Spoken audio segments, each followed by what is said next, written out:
يا حامل القرآن قد خصك الرحمن.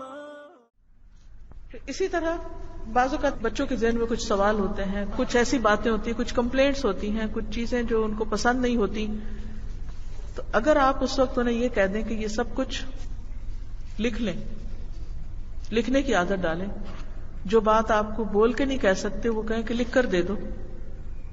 میں نے ابھی تک اپنے بچوں کے بہت خط سنبھالے ہوئے ہیں. میں ان کو کہتی تھی کہ اچھا جو کہہ نہیں سکتے لکھ دو، مجھے جو دل میں ہے لکھ دو، اور لمبے لمبے خط لکھتی تھی. اور اس لکھنے کا فائدہ کیا ہوتا ہے کہ وہ لکھتے لکھتے اپنا دل بھی ہلکا ہو جاتا ہے، اور بغیر انٹرپشن کے ہم اپنی بات کنوے کر لیتے ہیں. ورنہ جب کسی کو سنانے لگتے ہیں نا، ابھی ہمارا جملہ منہ پہ ہوتا ہے وہ آگے سے کاٹ دیتے ہیں، نہیں نہیں نہیں یہ تم غلط سوچ رہے ہو، پھر وہ اٹھ کے چلے جاتے ہیں. آپ نے سننا ہی نہیں.